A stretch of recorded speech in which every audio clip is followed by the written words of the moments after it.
Hey everybody, happy 4th of July week. I hope everyone's got huge barbecue plans for this week. I hope that you're doing it up big and you're spending time with loved ones. Thank you to everyone who came out last weekend to the Chicago Improv to watch me perform. I appreciate you. It was a great time. I ate a lot of great food. Please come see me on the road soon. I'm actually going to be doing a show July 11th here at home in El Segundo, my monthly show that I host at South Bay Customs. You can follow me at Dave W Comedy on Instagram. See all the flyers I'll be posting and ticket links and all that stuff. On the road coming up, August 10th to 12th, I'll be at Dr. Grin's in Grand Rapids. August 28th to September 3rd, I'm going to be at Brad Garrett's Comedy Club in Las Vegas. September 20th to 24th, me and my buddy Forrest Shaw, who co-hosts my other podcast called The Mermen, we're going to be doing a little promo tour, co-headlining clubs through South Florida, Key West, and Miami and Fort Lauderdale. Oh, I'm super excited about this trip I have coming up to Key West August 4th, too. We're going to talk about that one of these podcasts. It's a big barbecue. Did I tell you about that yet, Luis? It's a fishing tournament and barbecue competition. It's going to be a blast. Tracy, California, coming there in October. Boise, October 12th, 14th. I'm doing the Fully Loaded cruise with Bert, end of October. Cherokee, North Carolina Casino in the middle of November. And Rumors Comedy Club in Winnipeg in December. Lots of dates if you live in any of those regions. And I'm adding more, so stay up to date on my calendar. Love to see you guys on the road. Love to eat good food. Love the podcast while I'm there. The new rub is out. The new redesign. It's the same rub, redesign label. A lot of people say the rub looks different, but I think it's just an optical illusion because the label's dark now, or maybe this batch just happens to be a little darker. I don't know, but same delicious rub. DaveWilliamson.com to buy that if you would like some either just seasoning to put on your food, or it's a good base to make a rub for your barbecue. So anyways, excited about today's episode. Very cool guy, dude that I've eaten his food. I've enjoyed his food. More importantly, I've enjoyed his company. Really glad to get him on the podcast. He's a restaurateur. His main location is in Florence, South Carolina, a place called Tubb's Shrimp and Fish. He's going to go over the menu, let you know about it a little bit. What we had was a big low country boil. He came out to one of the venues and cooked it for us. Incredible. I think you're really going to enjoy this guy. Please meet Kyle Hardee. Kyle Hardee of Tubb's Shrimp and Fish, who I've had the pleasure of pigging out on at several events, but I haven't had the pleasure of going to your location yet where you're normally set up. But we've definitely partied. We definitely got to hang out, and I definitely need to come back and actually check out you guys haven't, it's an actual brick or mortar, or it started as a roadside thing and then it evolved into a restaurant, right? Yeah, so currently we have two brick and mortar restaurants. One is Tubb Shrimp and Fish Company, located in Florence, South Carolina. We also have King Jefe, which is a taqueria and sushi bar in Florence, South Carolina. Oh, yeah. There should be more taco/sushi bars in the world, I think, for sure. I had it for dinner last night and lunch today, and it was my day off. I didn't even have to go in there. That's a good sign when you like eating your own supply, even when you don't have to. Yeah, that's a thing. What? So I remember the first time I met you. You came out. I was doing a show with Bert, and we were there near Florence, South Carolina. And you hit us up. We're like, "Let us feed you guys." And then you pulled up with this trailer that was like a crawfish boil steamer, but I mean, it was like something out of a sci-fi movie. This thing was so big. Yeah, except in South Carolina, it's not a crawfish steamer. If you was in Louisiana, that'd be the biggest, best crawfish steamer you ever seen in your life. But here, it's low country boils and oyster roast is what I had it built for. Yeah. That thing, it's a tank, man. It really is. Is there anything? Does anyone else in the world have a rig like that for that specific purpose? No. This is a one-off. Me and my buddies kind of dreamed it up, and it was prior to COVID. I just had all these calls to cater huge oyster roast, 400 and 500 people, and I'd show up with like 7 or 8 80-quart stock pots. And it was impossible. I mean, we would do it, but it was just it was rough. So I knew there was a more efficient way to do this. So just kind of dreamed it up, and it it got delivered as COVID started. So right when people stopped having oyster roasts and big events, catered events that I had it made for, is when I got delivered. So, as my luck would have it. But then during the pandemic, you were using that bad boy to do roadside stuff and pop-ups, and I mean, it really saved you, right? It kept the lights on, and not at the restaurant. I mean, it kept the lights on our homes. Myself and my partners, we would go to smaller communities around South Carolina and promote it on our social media. And we'd go roadside and sell like low country boil. So it's a frogmore stew. Some people call it shrimp boil, low country boil, but it's essentially like smoked sausage, corn, potatoes, shrimp, all steamed together with good seasoning and covered with like butter and Old Bay, or our version of Old Bay. But it proved to be a little more versatile than that. I mean, I was going through 400 pounds of crab legs a week, selling them on the side of the road. Yeah. I mean, it was unreal. I mean, it got to where the city would have to have officials come out and like navigate traffic for us and stuff like that. I mean, hundreds of cars in line, $10,000 day standing on the side of the road selling crab legs. I mean, I've almost pushed it out of my mind, like trauma, like deep childhood trauma, like it never even happened. PTSD, yeah. Yeah, I have PTSD from that.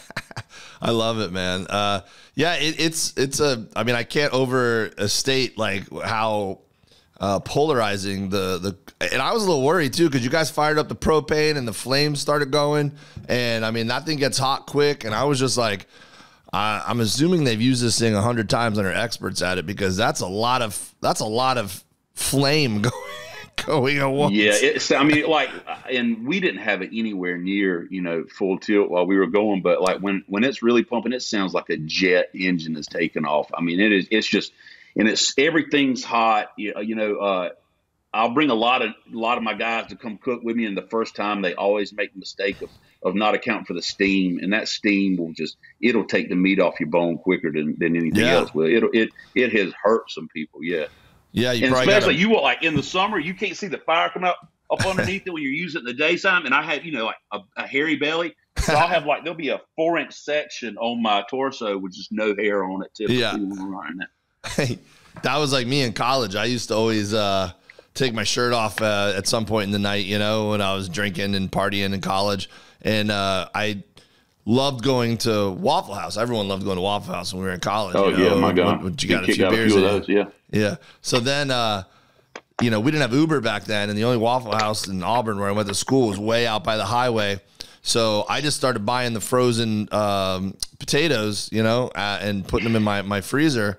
And then I'd be like, yo, guys, we don't have to go to Waffle House. I'll just make us hash browns and eggs, Scattered, and I'd always have my shirt off. Covered, chunk. That's it, dude. That's it. That's right. I had my little Waffle House.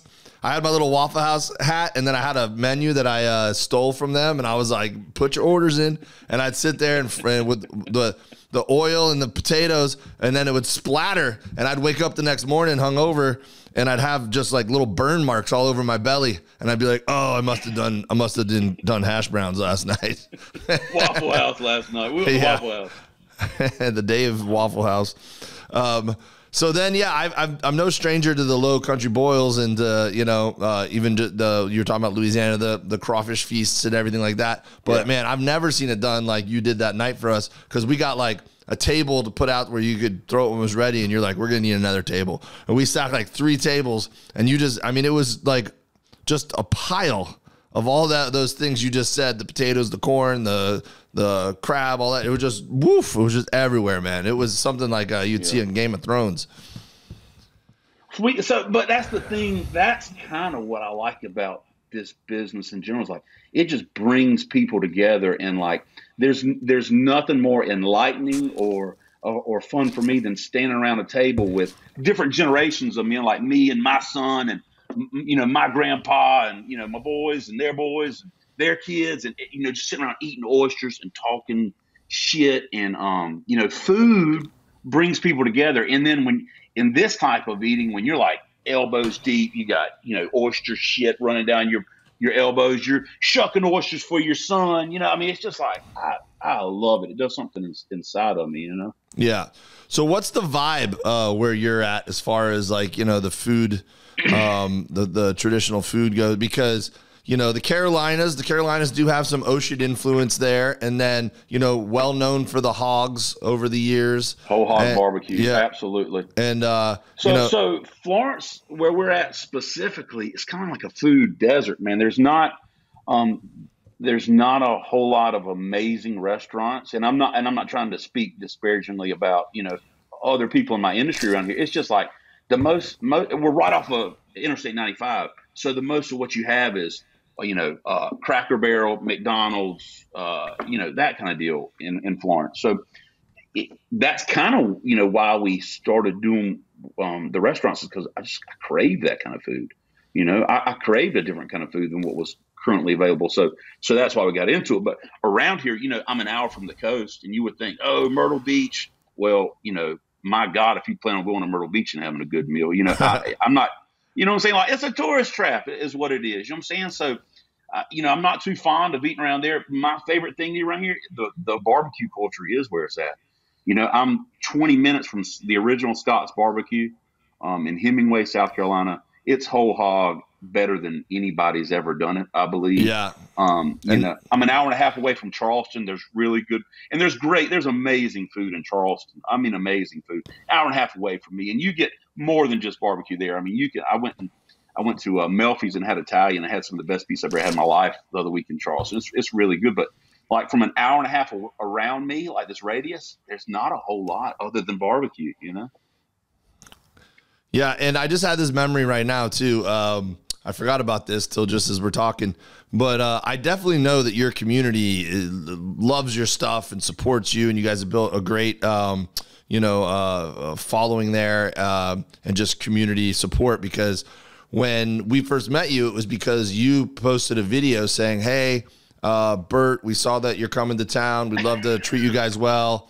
And it literally got shared so much. And there were so many people in your community like, yo, you got to let Tubbs cook for you. You know, it's the best. And it's, you know, I've seen stuff like that before, and it's pretty obvious that the person was just getting their friends to do it. But that wasn't the vibe when you posted it. It was literally people it was people more doing it for Bert than for you. Like, they were like, Bert, this guy's legit. You gotta try his food if he's offering, you know? Oh, well, I would really like the opportunity for y'all, if you're ever around here, you especially, Dave, man, come check me out in the restaurants, because what we do in-house, it's amazing. It's a really good experience down in our places.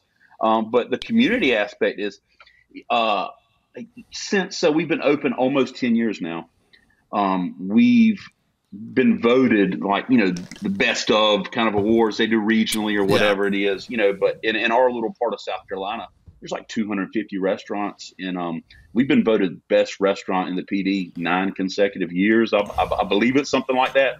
And the community support comes from the fact that we just make them feel like they belong. You know what I'm saying? Like, none of this would exist. So parallels between, you know, the restaurant business and what you do, we can't really enjoy and critique our own, you know, what we create. You know what I'm saying?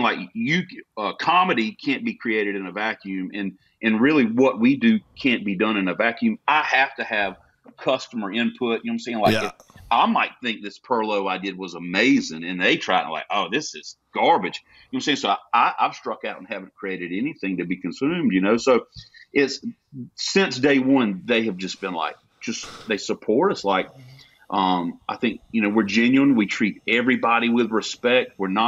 It's not a pretentious place. It's just, they know the value or hopefully they know the value we provide.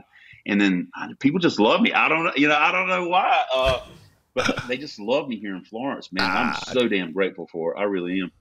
You're just a lovable guy. What? I appreciate that. So walk me through the menu a little bit. So the Tubbs menu is really inspired by, like, Low Country, South Carolina. Low Country, South Carolina is from, you know, like Charleston, Georgetown, Beaufort area, a lot of just coastal South Carolina, coastal North Carolina.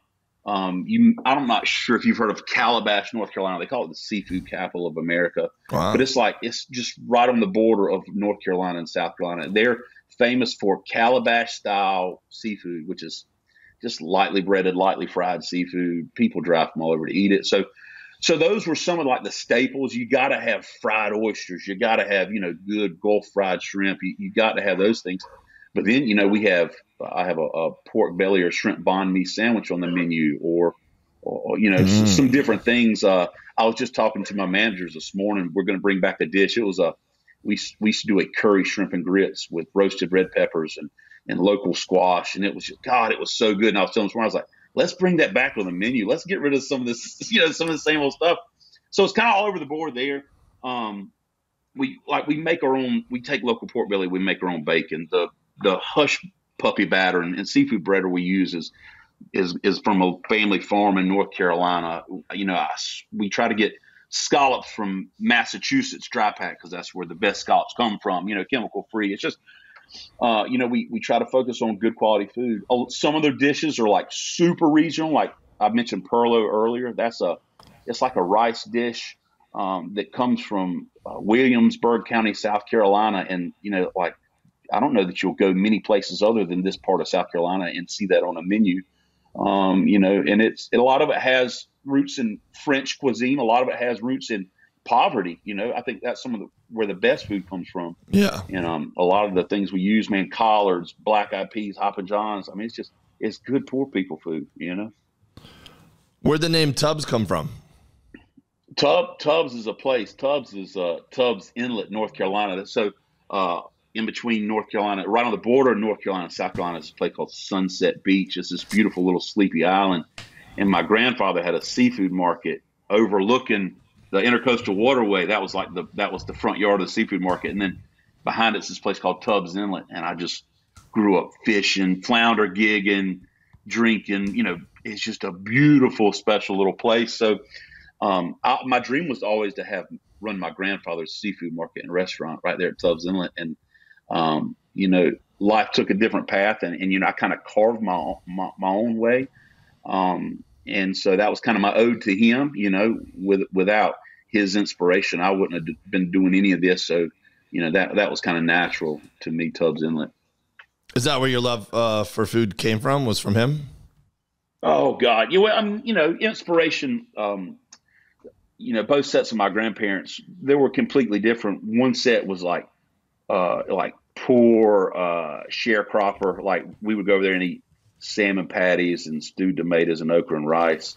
And then, I had my grandparents at the beach where, it was a nicer fare. I mean, we were eating, tuna steaks and trigger fish and hog snapper and stuff like that. So kind of a blending of both, and that's the cool thing about it is I appreciate all food. I just got back from a little fishing trip in Costa Rica, man. And I mean, I was eating, stuff in these little shanties on the water that were better than, most anything I've had around here. It doesn't have to be fine dining or anything for me to enjoy or appreciate it. Like I love it all, man. Yeah, I love that. So what's up? Where 4th of July? You guys do anything special?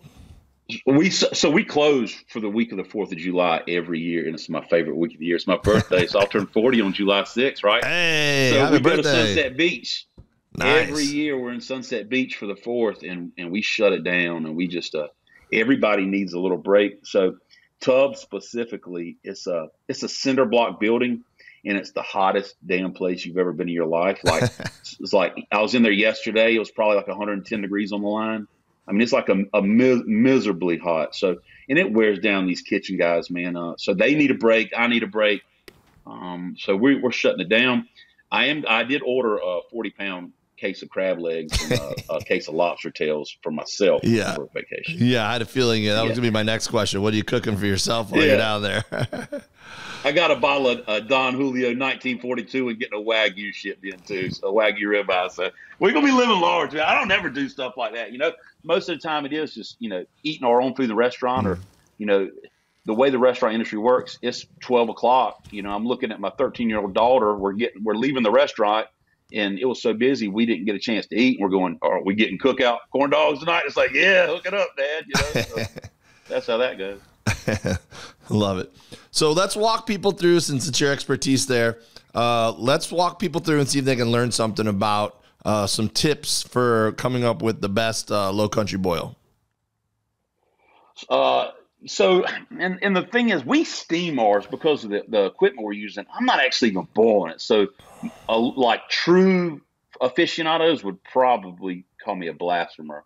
But, it's, you don't want to overcook your food. Potatoes go in first. Potatoes take the longest. When we're steaming, potatoes take about 30 minutes total. So I'll let the potatoes go for, 20 minutes. I add my sausage and my corn at that time, wait till the very end, add my shrimp. The key is not overcooking it. And then we make a sauce, and it's essentially butter, salt, lemon juice, and hot sauce and garlic. And then we just cover everything in that, man. A typical cook, I mean, if I'm cooking for 400 people, I'll have, 100 pounds of potatoes, 120 pounds of shrimp, 120 pounds of sausage, 800 ears of corn. I mean, it's like, it's a lot. I've loved to take it on the road. I mean, it's cool to get out of the restaurant and do something different, but I could imagine just a fleet of these things going like Bonnaroo and, iron bowls and just, having lines as far as I could see out there. It could happen. Oh, for sure. Well, like you said, you were doing that, and that's pretty cool that when you were doing it on the side of the road before, that the city was, when you said the city was coming out, I thought you were going to say they gave you a hard time. Oh, no, that happened too. We got kicked out. I got kicked out of my hometown, Bennettsville. Like, dude, I had 200 cars in line at this guy named Sully Blair. He let me use his parking lot. And they were like, you got to shut it down. There was a traffic jam. No, another lady, excuse me, I'm going to say lady, but another restaurant in town apparently didn't like, the fact that, we were eating too. So they called DHEC, man. And, I raised absolute hell. My grandfather, thank God, lived a mile away outside the city limits. And I mean, the newspaper, everybody was there. I said, take it to my granddaddy's. And we literally had the bypass closed and had miles of cars, in my grandfather's part in his driveway of his house. Yeah, let the people have low country boil. It was amazing. And that's the thing about the restaurant industry, man, is there's so much room for people to do a good job, to be successful, and to carve out their own piece of the pie. I mean, like, I don't understand why, as restaurateurs, we're not like more supportive of each other.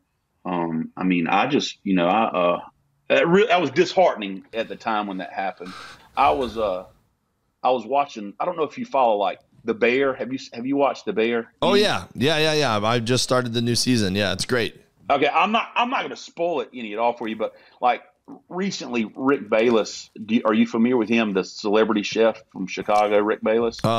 He's like super in tune with the food industry. Yeah. I mean, and had set the standard in a lot of ways. And he was speaking this week about how, a show like The Bear does a disservice to the restaurant industry, because what mother would watch that show and want their child to go participate in the industry, that appears like that chaotic or whatever it is on TV, when in real life sometimes it's worse than that. I was going to say, I thought it was refreshing because it was one of the more realistic portrayals of how crazy the restaurant business can be. I think it's a very accurate portrayal of what this industry does. I mean, like whether it's fine dining, which is, represents a smaller portion of the hospitality industry, or what we do in these smaller mom and pop places, like the expectations are the same. The chaos, that frenetic energy, it is the same. The obstacles, the things coming out of nowhere, just get punched in the damn mouth. Like that is across the board, what I'm saying, in our industry. So to know what I'm struggling with, to know that the guy running the restaurant across the street from me is struggling the same thing, I just feel like it's something we could be a little more helpful to each other of. And the fact that it is, going back to that show, it is an accurate representation. And, it's not for everybody. My oldest daughter, she turns 19 Saturday. She just got a job working for the EMS. She's a paramedic rescue, right? And I'm sitting here thinking, my God, how can you respond like first responder? What do you do when you pull up a lady out of a heart attack? She's like, Dad, honestly, the restaurant kind of prepared me for a lot of this stuff. She's like, there's a busy Saturday night Tubbs and me showing up to a vehicle accident. There's a lot of the same pace and intensity. That's kind of wild, man. I was just going to say that I grew up in the car business, and it's the same thing. Like, even though I'm not in the car business this day, like the years I spent working there, managing personalities and dealing with customers that had unreal expectations, and putting out fires literally and figuratively, just left and right, and just month to month balancing, like budgets and stuff. It's like the chaos of that business prepared me for everything else I did in life, because now it's like I know how to handle, if my flight gets canceled and I'm trying to get to a gig, or there's, crazy people that I'm dealing with who own a comedy club or whatever. Like, I'm like, it's nothing compared to the stuff I dealt with in that industry, the crazy hours. That's it. And I know the car industry. My dad did that for a long time, man. That is, that's insane too. And a lot of these things, they just look nice from the outside, man. You know what I'm saying? You see these representations of restaurants, or, you go to your local restaurant, or you go to your local car dealer, and it's like, oh, it seems like a seamless process. I put my order in, tell them what I want. The Toyota shows up and I'm gone. But they don't see, behind the scenes, I'm going, 86 ribeyes, where the ribeyes? Who didn't order ribeyes? And overcoming those things, man. And it's not glamorous. It is the hardest thing I've ever done. I used to sell wigs and hair grease door to door out of a van. That sucked. This is way harder than that. You know what I'm saying? Like, the mental and physical toll it takes on you, the stress it puts on your family. So at most night times at home, mom and dad are eating dinner around the dinner table. Mom and dad help kids with homework, baths, bedtime, Our evening is mom's doing dinner at home, doing homework with kids. I'm closing down a restaurant. I get home at 1 o'clock in the morning. You know what I'm saying? I'm up at 6 to help get the kids ready for school. I don't want to miss everything. Our weekends, Fridays and Saturdays, or your weekends when you're enjoying Friday, Saturdays, or our weekends when we're getting, hammered. My weekend is Sunday and Monday. It's different, man. But I love it. I was meant to do it. I think the key to one of the keys to our success is, like, I try to surround myself with capable misfits, man. And like they really do. They make the world go around for me. Like, you might, just cause this guy doesn't have a license and rode a moped to work, that don't mean he can't fix your air conditioner and, that guy's seen some stuff in his life. That's the guy who you want in the trenches with you right there. And that's what makes up the majority, a lot of the restaurant industry.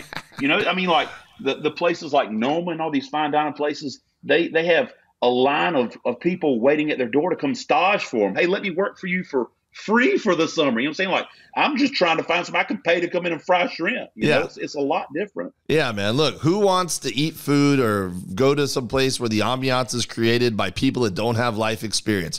Tubb Shrimp and Fish, capable misfits. Yeah, that's it. I'm gonna put that on the sign up front. I love it, man. Well, so can you think of some, I love this rabbit hole now. Can you think of some stuff when you first got into this business, or when you first became a business owner, some specifics of like, where shit was going off the rails and you're like, oh, this isn't glamorous being an owner. This is like, we gotta deal with some stuff. Oh, well, yeah. The first thing was when you open a restaurant and you decide to, have shrimp as a staple on your menu, you don't imagine the manpower it takes to head and peel and devein 500 pounds of shrimp a week. You know what I'm saying? Like, you do. I mean, like, and all that comes along with that. I had to have a brigade of people just to peel shrimp. I mean, you know what I'm saying? Like, it was, and you go through these things, you're like, oh, I bet there's something we can purchase to make this process go better. So you buy the Winco shrimp deheader slicer 5,000. Say you pay $2,000 for it, you install it, and then you see that it's not as efficient as the 4 people you had back there peeling it. You know what I'm saying? Like, there's rarely shortcuts. You know what I'm saying? That's one of the things I was surprised by. There's not an easy way to do this. There's ways to make it look easy, but there are no easy ways to successfully run a restaurant. That was a big shock to me. Also, the big shock was you can't just write it off. Like, I spent the first 3 years of my business career just telling my partners to write it off. And it turns out that's not a thing. You just can't write everything off. Yeah. Yeah, you write the taxes off, but you still paid the money for the shrimp header 5,000. People are crazy. I'll tell you that thing too. The longer I do this, the more I realize people are crazy. I looked out in my dining room last week. This is just take random Tuesday, 2 o'clock, right? I have 2 tables in my dining room. One of them has a dog under the table, and the table right beside it. So there's only two tables in the whole restaurant. There's 20 tables. They sit right beside each other. One has a dog on the table, and the other had a damn cat in a crate under the table in my dining room. You know, and you sit here thinking, people. I mean, you're saying like, my God, for me to have the gall to bring a cat into somebody's restaurant, you know, and I mean, you know, people are wild. People are wild. During COVID, you saw the worst in that. I mean, we would have, you know, we had some kind of, you know, a mask ordinance in our city, right? And I could care less about any of that. When, you know, when COVID first started, we were on the side of the road. I didn't even think about wearing a mask. I was just you know, trying to cook, make money, you know. But when they started doing mask ordinances, now, well, I feel I feel like the right thing to do is follow city ordinance. I don't want any trouble. Da, da, da. So then you got to tell a 55-year-old man, hey, sir, unfortunately, you just got to wear a mask from the door to your table. That's it. That's all we're asking you to do, you know. And I have to have a 15-year-old hostess enforcing that policy, which doesn't go over very well. And then, you know, next thing I know, he called her an asshole and went to put his hands on her. You know what I'm saying? Like things like that legitimately happen, you know, and I've found myself losing patience in those situations. Yeah, you see the worst in people in those situations, but then you also see the best in people when some shit goes down and they, you know, rally around you and support you, and you know, 1,000%. Yeah, 1,000%. I mean, you got to balance those.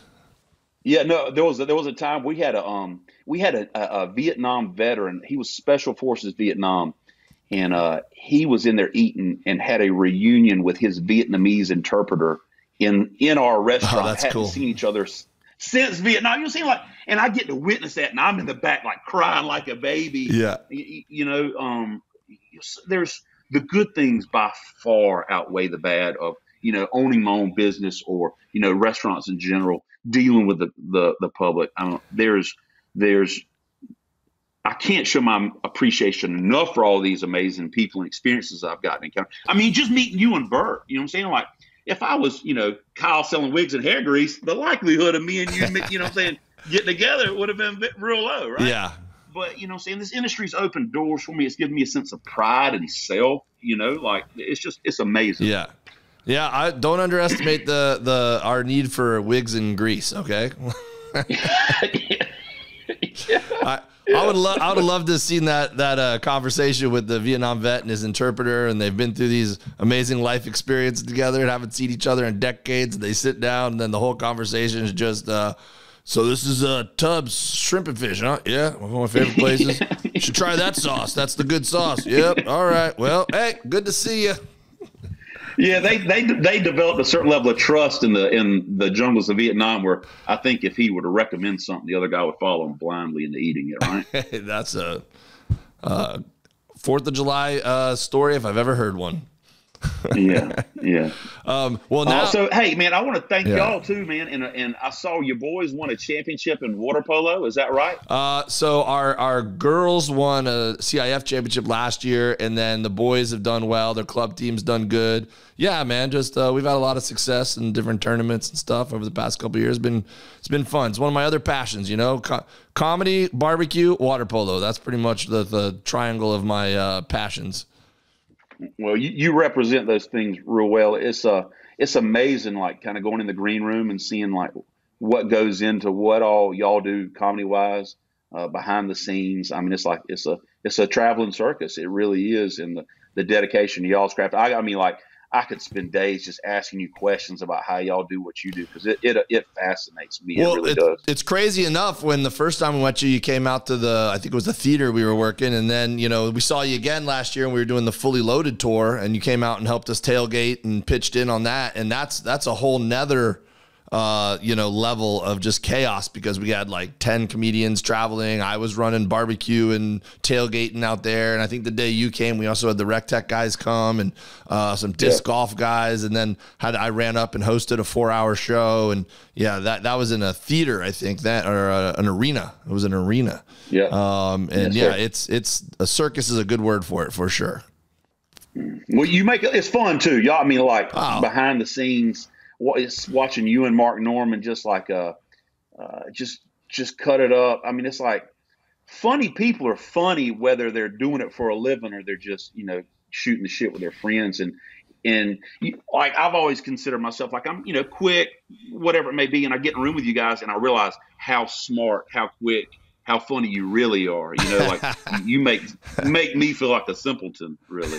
Especially Mark Norman. I mean, he's got something. He's on a different level. Oh no, he doesn't turn it off either, and he's always.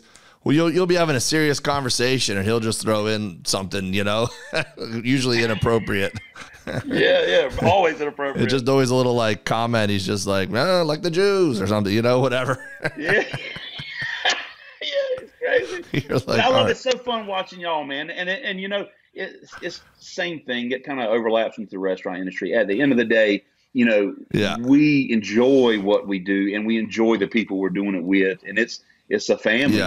It's like I got kid. It's like I got children up there. It's like I got best friends up there. It's like I have mentors up there. Well, so I was thinking, because you're talking about how people can get crazy and whatever, and the difference between people who have, level-headed people who have good experiences versus people that are just looking for reasons to be upset and whatever.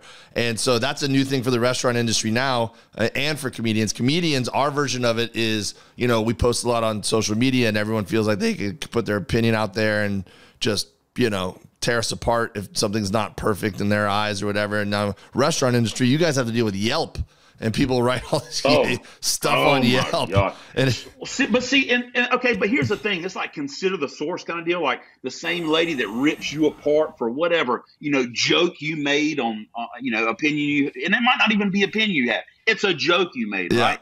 If you see what else she's commenting on, she's making a lot, she's probably pulling apart 10 other people's comments that, and they're all different things and none of them have anything to do with her. And that's the type of person she is. So I consider the source when I get a Yelp review, I just see what else they're reviewing. Where else is this person that's reviewing me?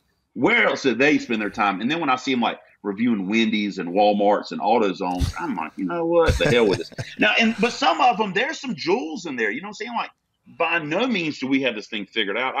Every day I'm confronted with the fact that I know, very little about what I'm doing. Right. But you'll see these jewels. You'll be like, okay, this was good. This was good. The oysters on this day seemed a little overcooked. You know what I'm saying? I can tell hey, we probably did overcook that lady's oysters. You know what I'm saying? But like, a lot of it, you just got to know how to read through the bullshit. Yeah. How are the wings at AutoZone, by the way? Yeah, right. Who cares? I love it, man. I mean, today's times we live by it. I just had a conversation today. So the third-party delivery service in my industry, I don't know if you're familiar with how that really works. So DoorDash, Uber Eats, ASAP, all these places. At first, I would just get a random to-go order, and you don't know it's DoorDash, and then you make this to-go order, and it sits there for an hour. And we're talking about fried seafood that I really don't even want to go anyways, right? There's very little integrity in that. So it sits there for an hour. They come pick it up, and then they say, "Oh, we're DoorDash." I don't even have a contract with DoorDash. I don't even have a delivery service. And then the person gets cold, soggy fried food an hour and a half later, and they're like, "Well, Tubb sucks." You know what I'm saying? So that's something that I'm currently fighting. I had to call my delivery service, our third-party vendors, and say, "Hey, I just don't want your service." They say, "Well, who's going to deliver your food?" We're just not going to deliver our food. Yeah. They charge 20 to 30% on top of that to deliver my food in a restaurant that if you're operating efficiently, you're operating at a 15 to 17% profit margin. So I got to lose food because somebody, wants to order DoorDash. I got to lose money. It's the deck stacked against us, man. Rising food costs. I mean, when I went I'm paying $32 a pound for crab meat now, and I can't change the menu prices to accurately reflect the change in price. So I have to absorb the loss. And it's not just me. It's every restaurant is fighting. Yeah, no, I've heard that from, obviously a lot of people. It's a consistent issue that everyone's dealing with now. But, like we were saying, restaurant people, very resilient. And, hopefully it's just something that you weather, and then prices go up and go down. And, Oh, man, it's going to be fine. It's going to be fine. I'm not worried about it one bit. Yeah. And in honor of the 4th of July, I'll just say America will figure it out. We hope. We hope. These colors don't run. So I love it, man. Well, look, man, enjoy your week off. I'm glad I finally got you on. You got anything coming up that people need to know about? Any special events going on that they need to come out and support? No, I'm trying to do as little as possible. It's the summer and it's real hot in these kitchens, like I said. So like not a whole lot of extra catering, not a whole lot of events. I'm getting another air conditioner installed on our outside patio over the 4th of July break. So I just want to kind of continue what we're doing, and I'll be a happy man. Well, you got to sell that shrimp deheader and then buy a bunch of oscillating fans with that money, and then just stick it out till the fall rolls around, bud. Yes, sir. Appreciate that, Dave. Yeah, and then just hope everyone follows you on Tubbs Shrimp and Fish on Instagram. Stay connected with them. If you're ever in the Florence, South Carolina area, come through. And then what's the taco sushi place called? So it's King Jefe. Jefe is spelled Jefe. Yeah, kind of redundant. It's like King Boss, but it's so neat, man. We got to create that place from the ground up. It's in like a 80-year-old building, and it was I didn't realize I enjoyed creating restaurants as much as I do operating, but I really do. It was fun, and it's a really neat place downtown Florence. Well, something tells me that you're not done creating, man. I think there's probably some more coming in the horizon, and keep crushing it, man. I can't wait till we can hang out again. And also, just a formal thank you, too, for the awesome knife that you gifted me last time I saw you. I've been using it a lot lately, and I enjoy it. It's a nice knife. Yeah, I like that guy. Willow Creek Knife Company. Those Damascus blades are sweet. I like them a lot. Yep, there you go. Shout out to him. Make sure you follow and support him, too. I got a sweet knife. Thanks to my buddy Kyle. Kyle, thanks, man. I appreciate you, buddy. Dave, good luck with everything you got coming up, man. Be safe, be funny. All right, you're the man, dude.